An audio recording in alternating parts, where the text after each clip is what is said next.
All right, so bear with us for a few minutes and we'll be with you shortly. See how many people are coming through.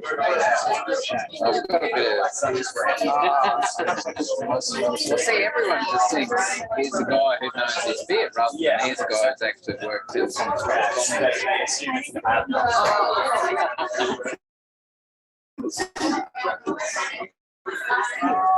Just got a few more people coming through. And How are you, fella? I drink rosé. I drink rosé. you're right.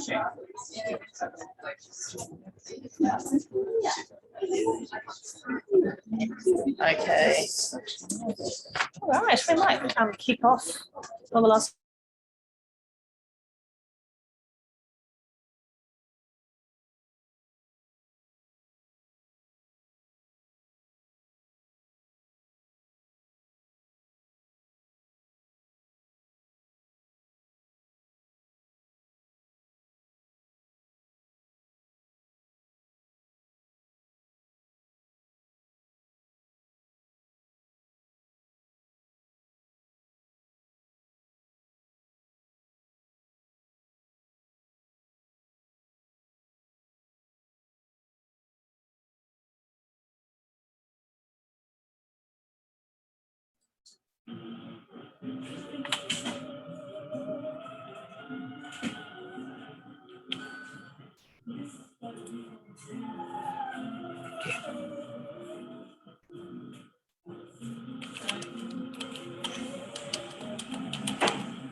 Can I just get you to check? That is not muted, is it? Oh, it is muted. And we are not muted.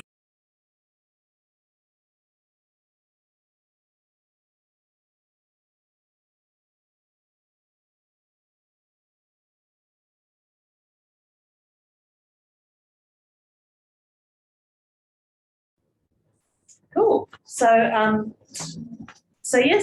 welcome everybody, and I'm going to hand over now, except my bios have fallen now.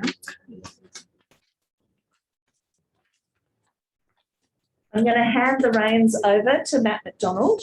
Matt McDonald is an Associate Professor of International Relations at the University of Queensland, where he teaches global security and Australian foreign policy. He's the author of several books, most recently Ecological Security, Climate Change and the Construction of Security with Cambridge University Press as well. So welcome, Matt. Thanks so much, Chrissy. Thanks so much for a kind introduction. I too would like to acknowledge the traditional owners of the land, which we gather and pay our respects to past, present and emerging. Wonderful to see so many people here, and such a great opportunity to engage with what is a really fine piece of scholarship. So great to see colleagues, to see strangers, to see, in some cases, students or ex-students. Wonderful to have the opportunity to talk about this book. So you're not here to hear from me. We really enjoyed hearing from you. Well, I just assumed. But look, I'll start with a really general question. So tell us a bit about how you came to write the book. So also would like to acknowledge the traditional owners of the land on which we meet. I'd also like to say thanks everyone for coming. It's wonderful to see everyone out. It's wonderful to see people on Zoom. Greetings go to various people, but I have to greet my parents who I saw. Yes. So of course, the fall will be really deep if this goes wrong here tonight. Yeah, how did I get to write this book? I have been maybe unhealthily preoccupied with war, and in particular US warfare, for a very long time. And I have never been interested in tank maneuvers and why soldiers move in one direction and so on. I was always much more interested in broader questions of norms, of broader concepts, and in particular things around transformation of war. And in the American case, what has fascinated me for a very long time are two types of transformations that then in a way form the foundation or the starting point for the book. The first transformation we see in US warfare is with regards to heroism and risk-taking. When we think of warriors, when we think of soldiers, we always think of them killing machines, reaping all this destruction, destroying livelihood, property, people. But we need to also understand that war doesn't primarily consist of killing. Instead, it hinges on the willingness of a soldier to die, to risk their lives. That's what motivates them. War gives them an existential meaning, something that they crave for and that they can't find anywhere else.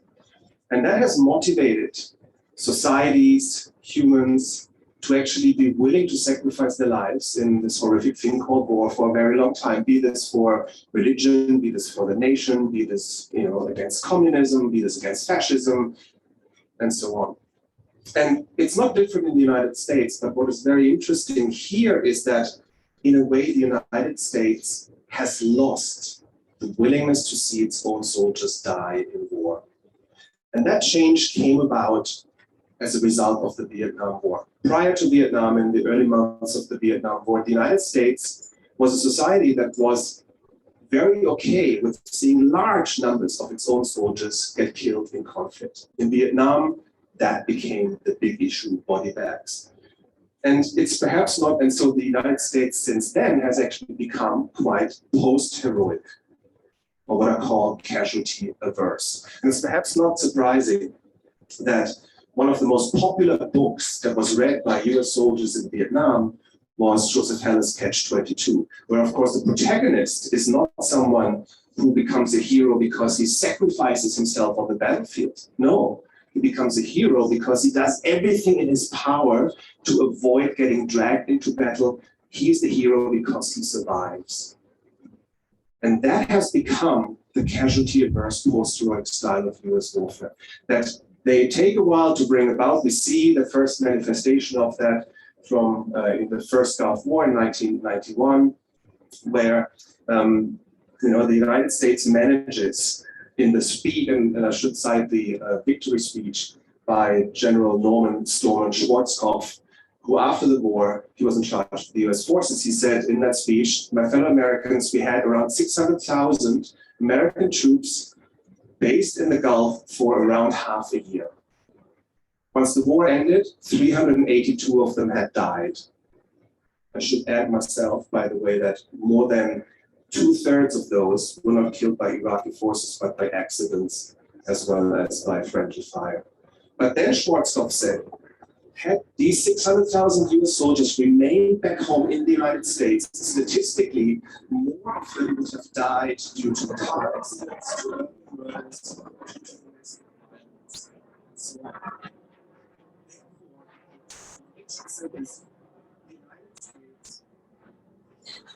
Maybe someone is intervening. Yes. So therefore, he said, the United States, by going to war, actively saved American lives. We have seen since then an absolute reluctance to see US soldiers getting exposed to higher risks in conflict. And this has become one of the big changes The second change, I'll be a bit quicker, is with regards to civilian casualties. Like many other countries, the United States for a long time has been okay and has accepted that they would deliberately and intentionally kill and target vast amounts of civilians through the atomic bomb, through Agent Orange, through carpet bombing, and so on. But again, we've seen a huge change, again, in the aftermath of the Vietnam War, where we see the United States increasingly falling in line with the laws of war in the way in which they have fought their wars. It's because they have brought in military lawyers, it's because they have invested very heavily in soldier training, it's because they have actually developed more sophisticated weapon systems that allows them to be more discriminate. So in a way, the second transformation here is with regards to civilian protection becoming one of the core normative emphasis of US warfare. So we've got this big questions over these transformations with regards to terrorism, casualty aversion, civilian protection that have interested me for a long time, and that formed the basis of the book. So the book makes the case that there are these two considerations or inclinations for the US when engaging in armed combat. We would say in international relations, we would say there's something approaching norms for the US in terms of how it engages in the use of force. And one is this casualty aversion, so avoiding body bags essentially. And the other is civilian protection, avoiding harming innocents unnecessarily. So in the book, you actually argue that there is this tension between the two and this potential dilemma for the US associated with that. Take us through that tension and how that operates. So we've got casualty aversion, we've got civilian protection. And those two norms or values that underpin contemporary US warfare, they don't sit easily next to one another. There is an inherent tension with them. And I think the best way to showcase this is to look at the Kosovo War in 1999, right? You have the US decides to intervene with NATO, or US leads the NATO intervention, but the Clinton administration, fearful of US casualties, decides we not categorically ruled out the deployment of ground forces, instead decided we're only gonna wage this from the air. But not only that, they ordered that US fighter pilots had to fly at such altitudes that they were out of reach for Serbian anti-aircraft guns. But that meant that on the one hand, the soldiers were safe, but even the smartest weapons, the most high precision weapons, sacrificed some of their precision because they would have to have been dropped at lower altitudes. So that meant that Serbian civilians became exposed to larger risks. Now, had the pilots flown at lower altitudes, you would have increased the precision of those bombs, you would have lowered Serbian civilian casualties, but you would have had to accept that US soldiers have to be exposed to some risks, right? So that's the tension you have between these two particular values. But you would have seen, so far I've only talked about the US. I mean, when we talk about war, you need someone else, right? It's not just the US that does it. It might be tempting given how dominant they are on the military field globally. I'm interested here in what happens to that tension once it gets in contact with an adversary. And not just any adversary, but a non-state armed group like terrorist organization, guerrillas, insurgents, you name them. Because if you are that group, what are you going to do? You have no chance militarily against the United States, which is by far the biggest military power on the block worldwide. But of course, you're not just going to give up your weapons. What you want to have to do is to try and identify the US center of gravity. How can you exploit some of the weaknesses? And what I've found is that they have identified these two particular norms in US warfare, casualty aversion and civilian protection, as the center of gravity, as the vulnerabilities in US warfare. How's that? Well, if you think they're thinking like, if you can kill just a handful of US soldiers, you can really political havoc. It might cause the US to withdraw. Civilian protection, the other one is like, well, that is an area where US firepower cannot go. So what do? You exploit that. You disguise yourself amongst civilian populations with human shields. You use crowd-swarming attacks. You place your strategic assets in mosques and World Heritage sites in the middle of densely populated areas to provoke the US to take out these targets, never kill lots of civilians, and you can politically exploit that. And so what we see here is that these two norms that develop on the US side are in a way becoming vulnerabilities that are being exploited in these conflicts that then turn this tension between these two norms into an actual dilemma where US decision makers need to decide at certain points in these conflicts whether they can't have both. Are we going to prioritize casualty aversion over civilian protection, or are we prioritizing civilian protection over casualty aversion? It's obviously such a big thing in those conflicts as well, because there is this desire to win hearts and minds, and so there's a recognition that actually if you just view this through the lens of military success rather than how this looks on the ground to those populations, how it looks to your own population, how it looks to the international community, it becomes a really narrow way of thinking about it. So this is, in a way, this is the focus of the second part of the book, isn't it? Where you look at how the US responds to that tension and the dilemma associated with it, with prioritising one over the other. Do we prioritise casualty aversion, civilian protection? And you look at those three case studies: the US intervention in Somalia in the early 90s, US wars in Afghanistan and then Iraq after 9/11.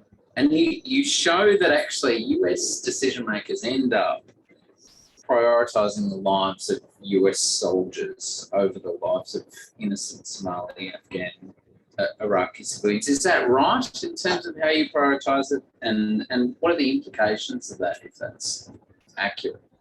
It is accurate. Yeah. Right. So the US, and I trace this in each of those cases, essentially take the decision at certain points in this conflict that we cannot have both of these norms attacked. They're forced to take a decision. There's lots of discussions happening in the White House, in the Pentagon, and they take the decision that we have to now, if we are forced to choose, we prioritize the lives of our own soldiers over the protection of enemy civilians. The cynics amongst everyone here might say like, yeah, I knew this would happen all the time. But I think that that's not where the book ends. This is only the starting point in these case studies. Because it's really interesting to ask the question of what are the consequences of all of this? Now, the obvious consequence is that the number of civilian casualties go up as a consequence. It's perhaps not surprising. The more interesting question to ask, and that's what I do, is to look at like, what does this mean with regards to adherence to the laws of war? And here it's really interesting, and I'm going to say this as succinctly as I can.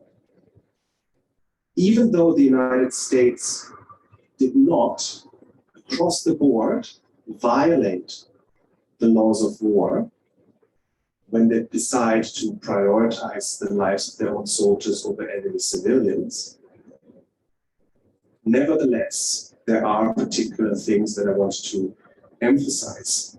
The first one is, of course, that the laws of war never say anywhere that civilians cannot get killed in war. They say civilians cannot be deliberately and directly targeted. If civilian casualties occur, they can only ever be a byproduct of other actions.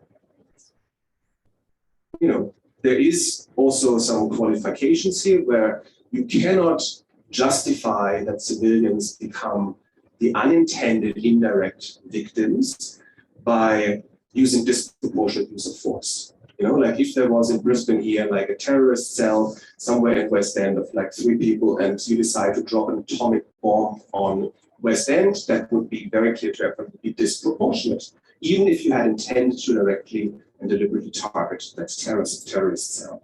So there are some restraining factors, but they're not strong. And the laws of war are very, very vague in certain areas, especially when it comes to questions over the limits of that proportionality. What is excessive, for example? Well, they have certain kind of other articles that say soldiers, when they use force, need to make sure that they have done everything feasible to check and verify that no civilians are present in those locations. But what does that mean, everything feasible? The laws of war are silent on that. And that becomes particularly problematic when we look at the levels of casualty aversion and the lack of risk. How much risk should US soldiers have to take in order to demonstrate that they have done everything feasible to verify? Right? It has a lot of room to argue. There's a gray zone there. There's a legal indeterminacy of the laws of war. So perhaps then it's not surprising that you can see that from a legal point of view, prioritizing US soldiers' lives over enemy civilians has not led to violations of the laws of war on a grand, in a general sense. But only because something is okay from a legal perspective doesn't mean that there's not any moral questions that might arise. And so what I do is to then draw on much stricter moral criteria from the just war tradition to investigate the consequences of this. Then I draw on Michael Waltz's idea of due care. Due care is an idea that he first articulated that basically says the following. If you as a soldier can increase the chances to live for civilians by increasing the risks to your own lives, you are morally obliged to accept those extra risks. Why? Because civilians are entitled to something more than soldiers, namely that due care is being taken with their lives. Now, that risk that you have to accept as a soldier is not endless. There's limits to that as well. Yeah. But by looking at it from that perspective, the question that I asked is like, could more civilian lives have been spared had US forces accepted higher risks to themselves? And the answer in all of these three cases, Somalia, Afghanistan, and Iraq, is yes, absolutely. There were very key incidents. We can talk about this in the Q&A, but essentially, whilst the US warfare did not violate international humanitarian law, they failed with the stricter moral criteria. It's such an important point, and the way that I would use to describe to students potentially is to say that it's legal for Associate Professor Phillips, when you go out drinking with him, to leave just when it's his turn to buy a round. That doesn't make it right. I should point out that it has actually never happened. It's very beautifully crafted. That's why I wanted him to do that kind of stop it. Two more quick questions before I hand over to the audience. One is that US intervention in Afghanistan was obviously one of the cases you looked at in the book. But the book was written prior to the very recent US withdrawal and the return of the Taliban. Were you surprised by either the nature of the withdrawal from the US or the speed of the Taliban's success? It's a really tricky question because depending on what I answer, people think I'm like very smug or not real. I don't know. No, but I was not that surprised, maybe at the speed, but not the fact that it was happening. And I think, 15th of August, the Kabul fell to see these dramatic images. And in a way, the world that had tuned out of Afghanistan started tuning in. But those, if you had followed Afghanistan throughout, you would have seen that this has been on the cards for a very long time. And I think the real source for the failure, the original source for the failure of the fall of Kabul in 2021 actually happened 20 years earlier with Operation Enduring Freedom after 9/11, when again the United States decides to intervene in a very casualty-averse manner. It's quite striking. 9/11 seen back then as an existential threat to US security by decision makers. And yet they are extremely casualty averse. They don't want to place US forces on the ground. They use the Northern Alliance as surrogate forces to do the ground stuff for them. They just bomb from the air. They managed to topple the Taliban regime, but of course, they allow them to flee. And that is the source. So they escape into the borderlands, go into Pakistan, and essentially buy themselves time. I should also say that it's a really interesting number. By the time the Taliban regime falls, there's 215 US forces on the ground in Afghanistan. That tells you something about the military power of the US in toppling regimes. It's a different question over like how to not just winning the war, but winning the peace. Now, the Taliban, they operated on, being, that's not the first power they've been fighting. So they have this wonderful saying attributed to them, you've got the watches, we've got the time. And they have been just trying to wait the US out. And of course, there's the unwritten rule of insurgency, counterinsurgency warfare is that for regular forces to win against irregular forces, they need to militarily defeat the irregular forces. For the irregular forces, in this case the Taliban, to actually win, they just need to avoid to be defeated. So they're operating on different planes, and the Taliban used time as their biggest asset that they knew the West and the US was not willing to invest. Now, of course, 20 years of Western involvement is a very long time.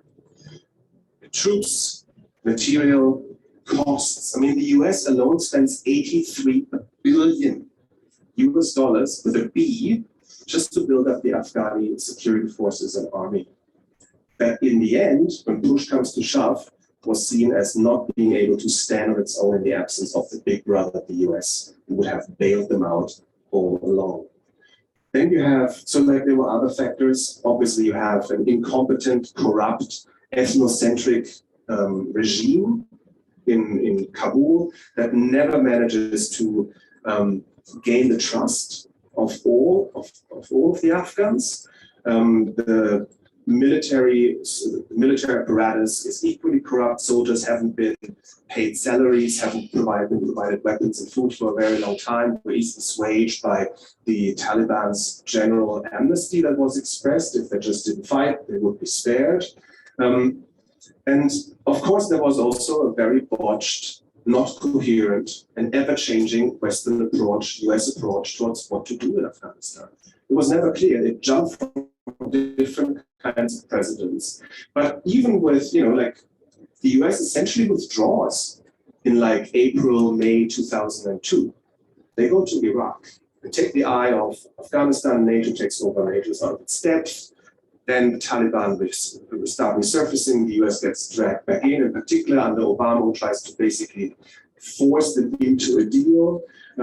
That doesn't happen. The one ironically closest to actually getting a deal with the Taliban is President Trump in September 2019. And he at the very last minute walks away from the deal, saying that we're not going to sign it, but we're still going to withdraw. At that point, the Taliban will just have to wait it out. Even the CIA predicted that at the latest in September 2021, Kabul will fall. Now it fell a couple of weeks earlier. Fascinating stuff. So, final question is next plans. I mean, I should have flagged this with you before, but obviously, you and I have been playing some music together recently. Is there scope to turn this into some sort of rock opera? Or alternatively, what's your next writing project? What do you see? What's your next? Matt and I talked before you all were allowed in here, and we said actually we should have just brought the instruments and then pretend we never said we're going to do a book launch and just play for an hour. No, but the next project is a very exciting one. It is investigating the influence of the Pentagon and CIA in the Hollywood entertainment sector, where together with two colleagues, Sidlik sits in the back here, Roger Stahl is in Athens, Georgia in the US. Also, we've got some help here from awesome RAs, Kwame and Donovan are here. We were successful in I should start differently.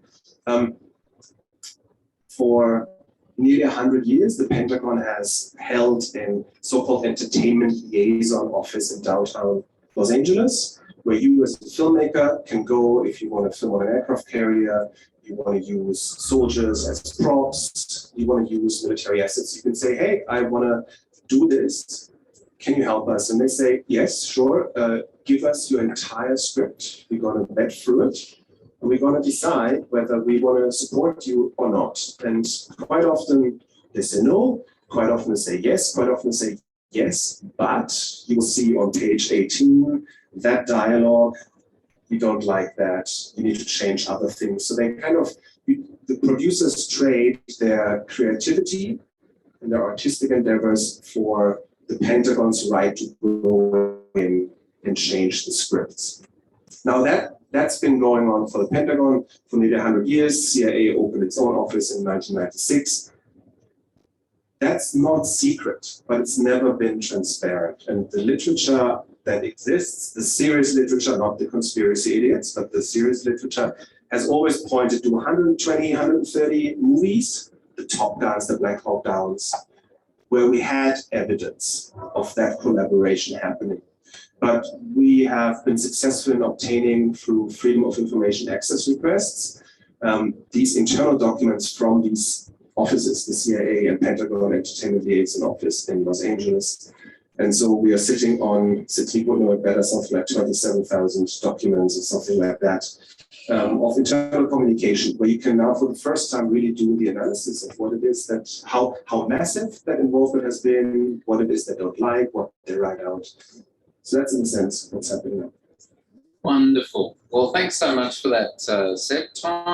We do have time now for some Q&A from the audience and indeed from Zoom, Chrissy. There's a Zoom question to start us off, and then we'll go to the audience here. So a Zoom question from Toby Chambers. How do we deal with special forces going rogue? Now, I'm not sure if this is in an area that you've researched. I know we recently had a book. Mark Willesee. Yeah, Mark Willesee was here talking about that book that he's written. Is this something you've come across in your research? Toby, thank you. I don't know anything about or not well enough in the Australian case, so I was just going to leave this out. I mean, one of the interesting things I focus on in the book is actually special forces. Because whilst I think you can solidly prove that the United States military in general has become casualty averse and post-heroic, that old warrior spirit still exists in the special forces, highly trained, that see themselves in this historic lineage to the Greek warriors. So but it's like Christopher Coker nicely calls them niche warriors that exist within the larger US military. And so you actually had forces that would have been willing to operate with much greater risks. But what I show in the book is that in all of these conflicts, they were not allowed to operate with that kind of risk-taking that they would have preferred. The decision makers in the Pentagon and as well as in the White House were very reluctant to allow them to do it in that way. And in a way, that's a real shame, because you could have actually used those to potentially reduce civilian risks. You could have, of course, they could have wreaked havoc at the same time, but also when it comes to these kinds of conflicts against groups like Al-Qaeda and the Taliban, they're probably the best equipped and the best trained to kind of do these types of operations. It is a phenomenal book. I know my colleague, Dr. Casa, is of a similar view. The Mark Willesee book, and obviously it's available for purchase. And there's also an excellent conversations interview with him about, but of course, given we're in a bookstore, you should of course buy the book.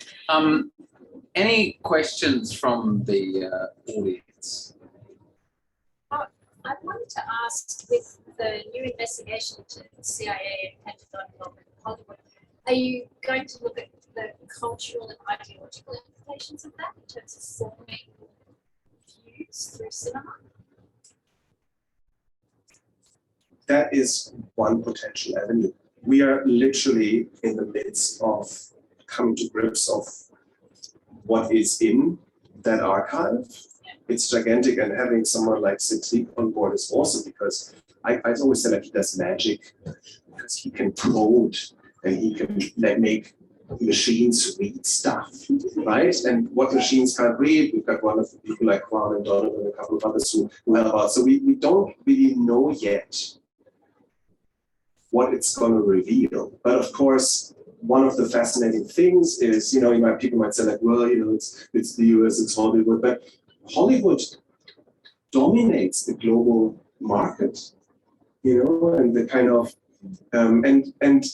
the internal views that you get in these documents from these offices that they never thought anyone outside their four walls would ever see. They write things about like, audience commenting on movies. They write things like audiences will voluntarily pay to sit through a 2-hour infomercial about the military. And of course, it's never disclosed that they have been involved, right? And so we'll see where this is going to lead us. But that's one of the things that certainly I have in mind.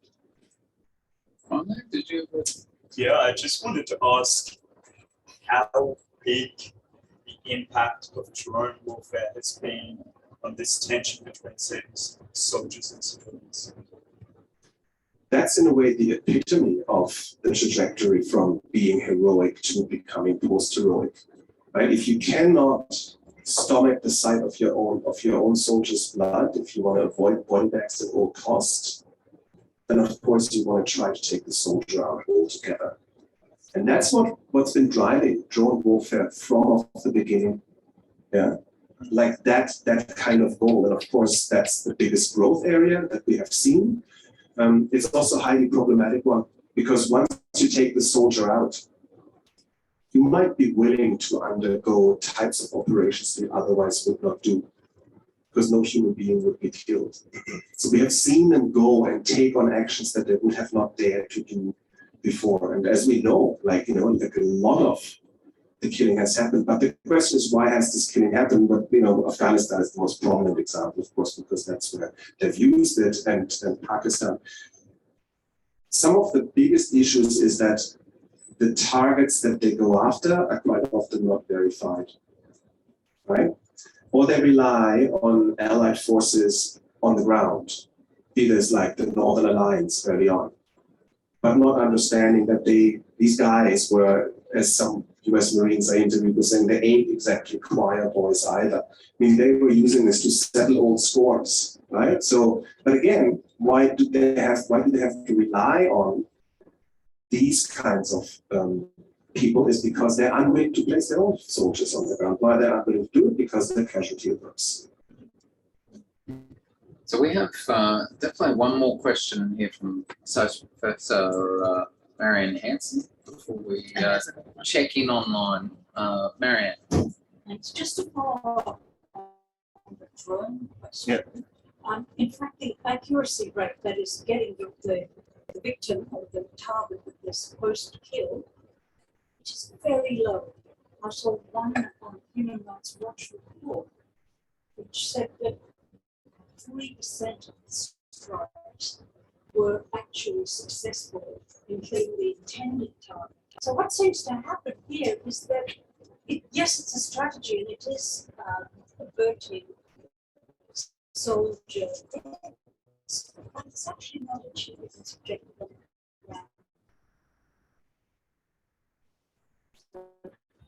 But I just wanted to but one reason why, and I should have actually said this, is that, I talked about the legal and the moral aspects of that kind of practice.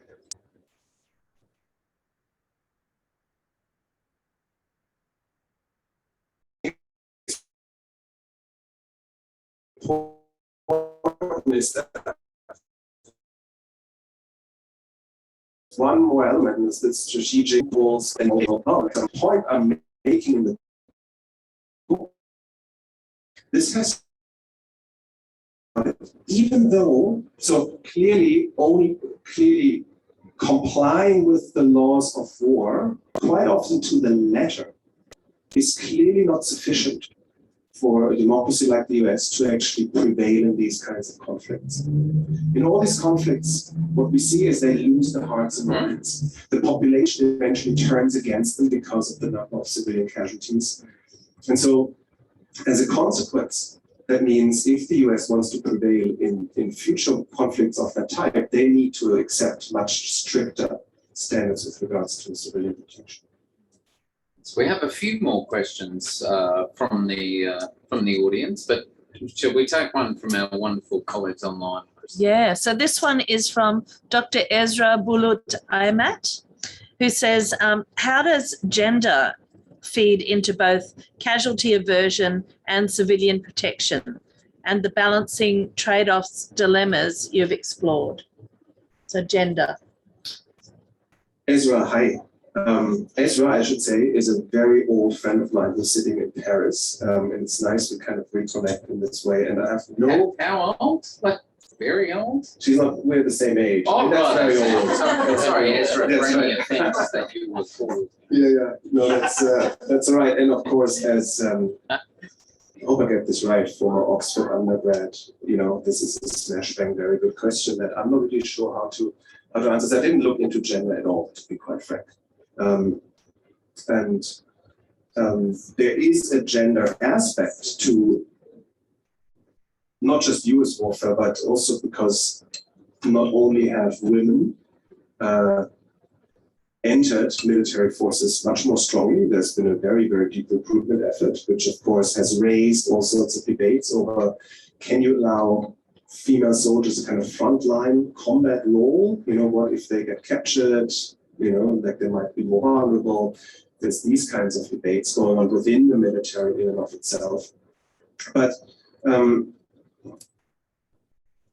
maybe, sorry, I can't give you any more on that as well. But thank you. We've got a few more questions actually. Dr. Olive. No, you didn't actually. Oh, okay. Yes. It looks lovely. We were commenting on that earlier, but yes, at the back there. In my gender question, it's a bit more specific, and I think you said will be able to answer this one. I was just thinking how suppression of being Greek warrior influence military possibilities. I mean, what applications for military for the soldiers and not being able to be fully heroic? I mean, to some extent, because they can't use the name. They're not allowed, right? So does that bring some kind of frustrations? And I also think while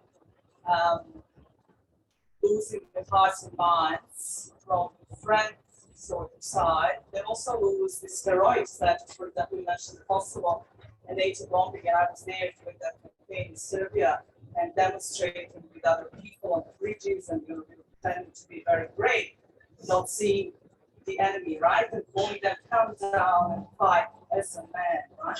So this is also kind of perception that you are not that much heroic. I'm just curious, does that have any impact on soldiers feel? Whether they want to go into these wars because they can't become or be very good. Great one. Olivier, thank you.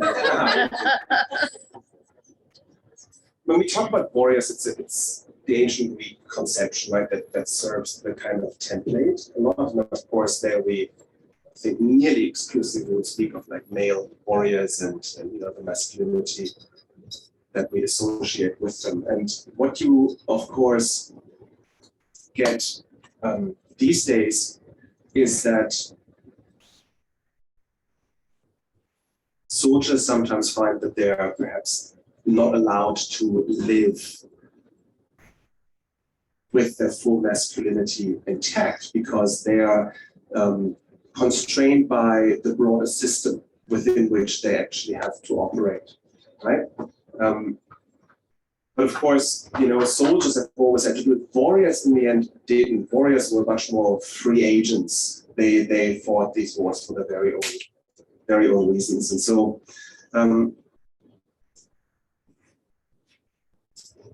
but what is interesting, not just you on bridges in Belgrade would be shouting to the Americans, come down and fight like a man. Bin Laden was telling Bush, come and we actually fight a duel, right? So there is that kind of deep perspective still in there that we associate and kind of invoke with ideas of true warriors. yeah, again, I'm tiptoeing around that. I'm not sure how to answer it in a better way. So I might take one more question here. I've seen Cedric, we have a question at the back there as well. We've got another couple here that's has elicited lots of thoughts and interventions. Before we shift to one potentially online, Andrew. Yes, it's an excellent book. I have a copy signed by the author, which must be worth something. I'm assuming you're only intervening to challenge my characterisation of your cheapness at drinking. I'm accepting it. I'll have a chat with that. Terrific book. I did want to get a sense from you, Seb, in terms of you do a really terrific job in the book of outlining.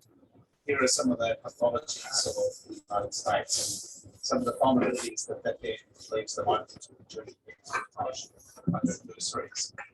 I really wanted to get a sense from you, though, in terms of are these tools manipulated, for instance? So it seems that a lot of what you're talking about here is in terms of, particularly when it comes to normative and ethical recommendations, right? Well, the United States may need to be have to accept more casualties to undertake these kinds of missions. I would just be curious to get a sense of, is it the American way of fighting that is contributing to their loss, or is it simply the fact that they are undertaking missions that the renovation rescue style reconstruction of Iraq as a genocidal democracy, they look pretty implausible from the first instance. So I guess I wanted to get a sense of what's the percentage of the problems they capture?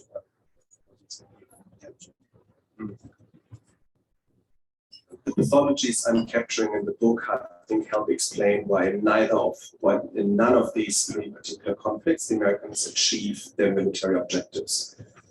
And that's to put it politely, or they not win or lose these conflicts. That doesn't mean it always has to be like that. I think that the pathologies identified with regards to civilian protection casualty aversion played probably the most important role in bringing that about, but they doesn't mean they can't change things. Okay, so we already saw I would say the Americans call it like a revolutionary change to the way that they have viewed counterinsurgency, with, of course, the coin doctrine that they started introducing in Iraq first, and then in Afghanistan. There was a big fuss around it that now they actually accept much higher risk themselves. It's all like population-centered with civilian protection really at its core. What I show in the book is that this was a very half-hearted affair. Generally, they still remained in the very risk-averse territory. So that was never seen through. We could ask the question, would this have turned out differently had it been fully seen through, and had it perhaps been started earlier? I don't know. I think the fact is the Americans will continue to intervene into these types of conflicts, but I think what Afghanistan has shown us for sure is that the factor of time is one that will probably be the hardest to swallow. What would it take to be willing to kind of keep that kind of commitment up for maybe, if that be for another 20 or even 30 years, right? Like, would it be politically feasible? Would publics be willing to pay for that? That's Dr. Carso? Thank you, Seb. Thank you for the book. Very fascinating book. So my question is about the reception of this approach from domestic audiences. And perhaps this is a question that fits quite well in the transition from this project that focuses on the battlefield to the next project that focuses on films. And so I wonder if you can say something about how this approach is being received by domestic audiences in the West.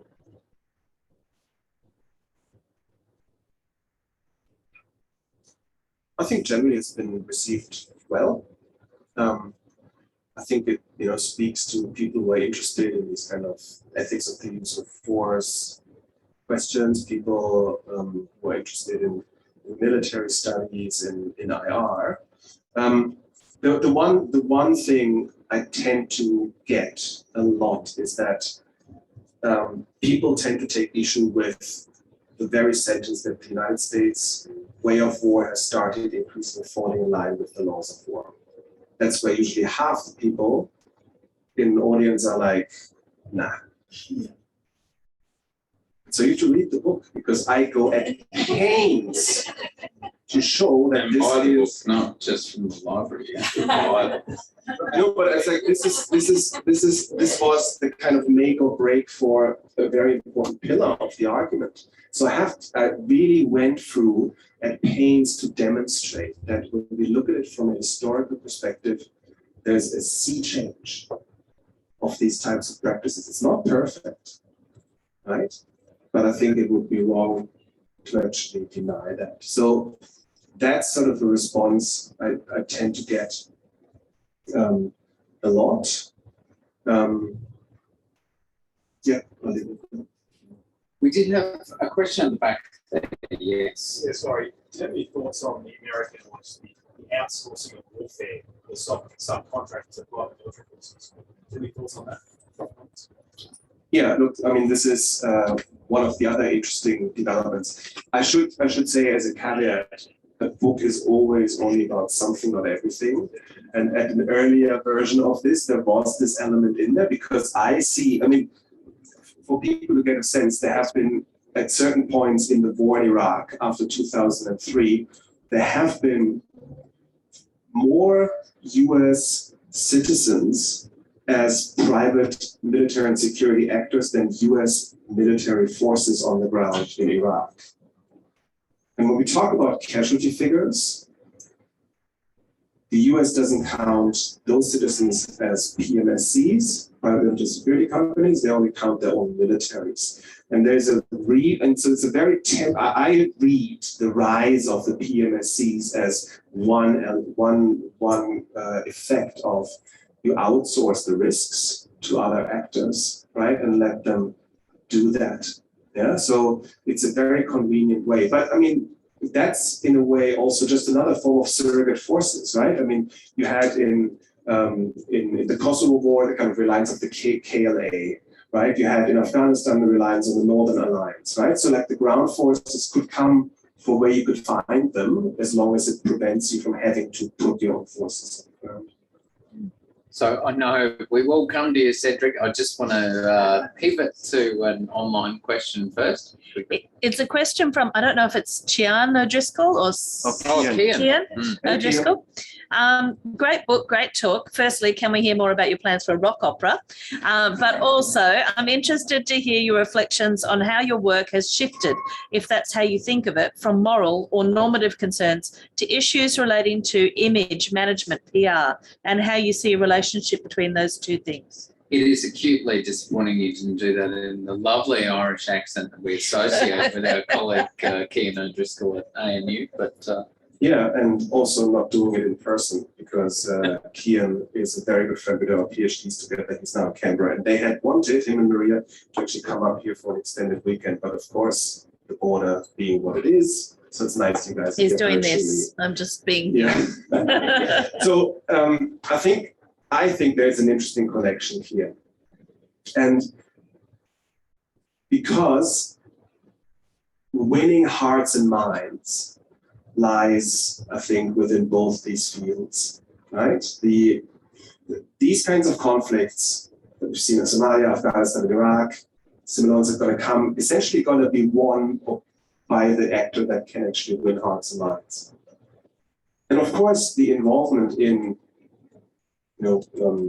entertainment pictures, television shows, and so on is also about winning hearts and minds. I mean, the reason, they've got very clear reasons that we can see in those documents as to why they're doing this. It's for recruitment and retention. It's to convey a positive image of the military, to promote US foreign policy and security interests and so on, right? So it's, and I'm not saying, like in 2019, I think 80%, don't quote me exactly, around 80% of all the movies screened in Australia throughout the entire year were Hollywood productions. Sorry, wrong. 50% of all movies screened in Australia in 2019 were Hollywood productions.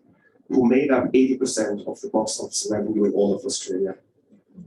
And that is not an exceptional statistic when you look at the spread worldwide. I'm not saying all of these 50% of movies were seeing Hollywood involvement, but if you look at what it is that they're working on, it's not just drama and military epics. It is like sci-fi, it's comedy, it's cooking shows, it is you name it, they do it. Okay, so they have really branched out and do all sorts of things, which is generally generate a positive image and association with the military and to rewrite history. So, that's sort of where I would see some of the parallels.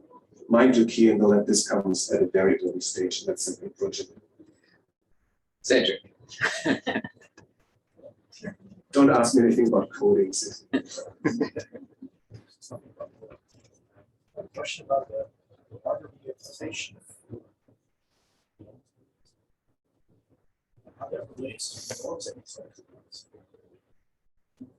Feels like, like if you go to perspective, it feels like there's a loss of control.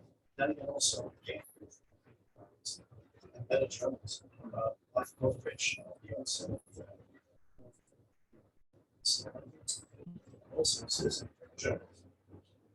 How does that affect that?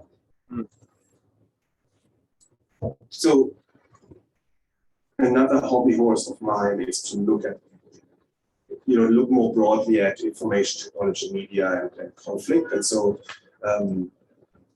there is not just that the Pentagon has been involved with cinema, for example, but they have been very, very good at managing media and reporters when it comes to media reporting of war.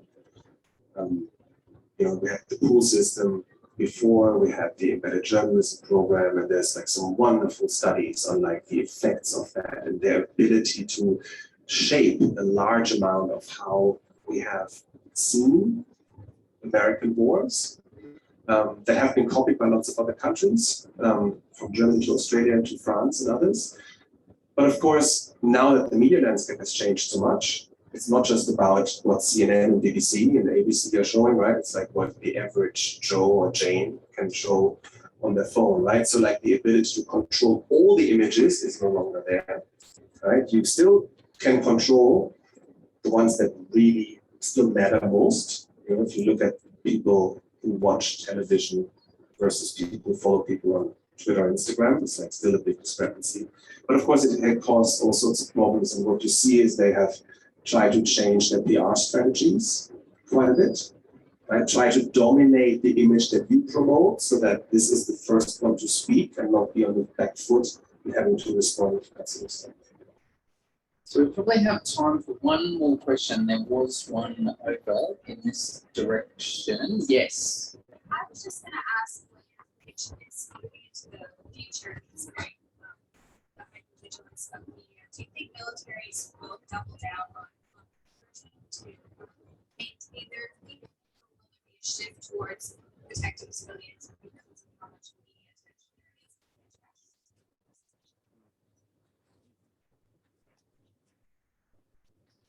It's a very good question. We need Rupert. I think a lot comes down to of how they assess what is it that went wrong in Iraq and Afghanistan. I mean, Iraq caused a lot of soul searching. Afghanistan certainly, I think, is bound to do the same as the question of what kind of conclusions you draw, right? So, if you look at something equivalent in US military history, Vietnam was the first time that the US lost the war. What were the consequences? Big investments, but it was very clear we don't do counterinsurgency. We refocus on conventional war. We're not going to get involved. They scrapped counterinsurgency training and then were scraping through their archives of like, how do we actually do this by the time 9/11 happened, right? So that shows you where it could also go in terms of drawing those conclusions. But of course, one thing I learned, for example, in Afghanistan was that, The Pentagon, since Vietnam, never really has liked the media, but they have come around to accept that, like the weather, we have to accept them. They're there. We better actually try to channel them in ways that we can influence rather than sort of ignoring them.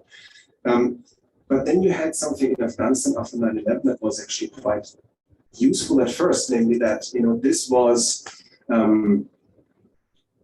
the conflict where there was no US ground forces. There were very few, the 215 I mentioned, they were special ops, they were black ops. Obviously, you don't want to blow their cover, so it was very, strategically it would have been stupid to try to place them with them, but it was a very convenient excuse to say, like, sorry, Western press, we're not gonna allow you in. And the Western press was okay because 9/11 was so shocking, right? So that they could dominate the image of that war at the beginning, nearly 100%. The problem was that there was Al Jazeera on the ground. And Al Jazeera would, of course, show what the Taliban, Al-Qaeda claimed or showed what happened. Of course, that was vastly exaggerated for political purposes as well. But the US felt, and the Pentagon, they deeply felt, we have no ability to verify or falsify if this is really what actually happened, which then led to them changing their approach in Iraq in 2003. Look, the quality of this conversation and the depth of questions has been suggested that there's plenty here we could go on with. There's certainly a richness to the book, and I still think, with all respect to those researchers who you're working with already, that the rock opera should be the priority project, but that's for a discussion perhaps over a beer after this event. Please do join me, whether you're at home watching on Zoom or whether you're here in person in West End. Please do join me in congratulating Dr. Sebastian Kaempf on the next step.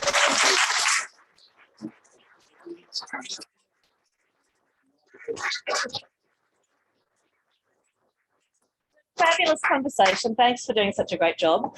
We are going to let Seb through first so he can get to the signing table and beat you all to the signing table. And do remember that it's 20% off tonight for the book. So it's very affordable at the moment, just for tonight only. So we'll get Seb to his table now. And then after he's at his table, we can all go out to the front and join him. He'll be at the very front of the shops. Let's get you through. Some sort of tunnel would be appropriate. Yeah, I think so. Just leave. Mate,